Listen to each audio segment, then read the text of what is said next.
நானும் அப்பாவும் திருச்சி பிரஸ் கிளப்க்கு வந்திருக்கோம். வர 18ஆம் தேதி காலையில 11 மணிக்கு ஒரு பிரஸ் மீட் கொடுக்க போறோம். என்ன விஷயம் அப்படின்னா 2026 தமிழ்நாடு சட்டமன்ற தேர்தல் வாக்குச்சீட்டுல தான் நடக்கணும். இவிஎம்ல நடத்தக்கூடாது. இவிஎம்ல மிகப்பெரிய அளவுல ஃப்ராட் தானே நடந்துட்டு இருக்கு. அது தொடர்ச்சியா பிரச்சாரம் பண்றோம், நிறைய போராட்டங்கள் நடத்துறோம். முக்கியமா இப்ப பீகார்ல எலெக்ஷன் ரிசல்ட்னு சொல்லிட்டு ஒரு சர்வாதிகாரத்தை திணிக்கிறாங்க. மக்களோட கருத்து என்னன்னு தெரியும். ஏன்னா நாங்க 6 மாசத்துக்கு முன்னாடியே பீகார்ல நேரடியா போய் மக்களை சந்திச்சோம். மக்கள் பிஜேபிக்கு எதிரான மனநிலையில இருக்காங்க. நாங்க பரவலா பீகார் முழுக்க மக்களை சந்திச்சு பேசணும்.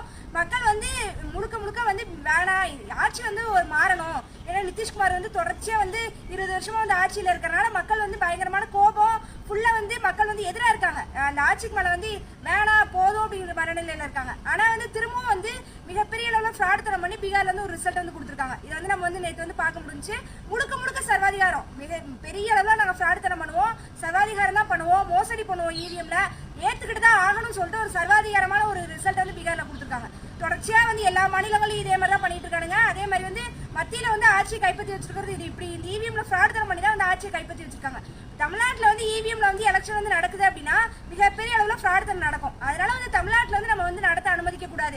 அந்த விஷயத்தை பிரஸ் மீட்ல சொல்ல போறோம். அதே மாதிரி ஆதாரங்களை வெளியிட போறோம். இந்திய லெவல்ல நிறைய முறைகேடுகள் நடந்துட்டு இருக்கு. பல மாநிலங்கள் நிறைய மோசடிகள் நடந்துட்டு இருக்கு. அந்த விஷயத்தையும் அமலப்படுத்த போறோம். முக்கியமா தமிழ்நாட்டுல என்ன மாதிரியான மோசடிகள் நடந்துட்டு இருக்கு அப்படிங்கிற ஆதாரங்களை கொடுக்க போறோம். இதெல்லாம் வெளியிட்டு பிரஸ் மீட் வர 18ஆம் தேதி காலையில 11 மணி அளவில் நடத்த போறோம். விருப்பம் இருக்கவங்க கலந்துக்கோங்க, பிரஸ் மீட் கலந்துக்கோங்கன்னு சொல்லி அழைப்பு. இவிஎம்க்கு எதிரான ஒரு பத்திரிகையாளர் சந்திப்பு. இது நம்ம முக்கியமா இதுல என்ன வலியுறுத்துறோம் அப்படின்னா ஏதோ இவிஎம் மோசடிங்கிறது பிஜேபி வடமாநிலங்களை பண்றாங்க அப்படின்ற ஒரு கருத்தோட்டம் இருக்கு. ஆனா தமிழ்நாட்டிலே நிறைய இவிஎம்ல மோசடி நடந்துகிட்டே இருக்கு தொடர்ச்சியா. அப்படி நடந்துதான் 2% 3% இருந்த பிஜேபி போன பார்லிமெண்ட் தேர்தலில் 11.4% பிஜேபிக்கு மட்டும் தனியா ஓட்டு அப்படின்னு சொல்லி ஒரு கணக்கு காமிக்கிறாங்க. பிஜேபி கூட்டணி மொத்தமா 18% மேல ஓட்டு வாங்கியிருக்கோம்னு சொல்லி ஒரு மோசடியான புள்ளிவிவரத்தை கொண்டு வந்திருக்காங்க.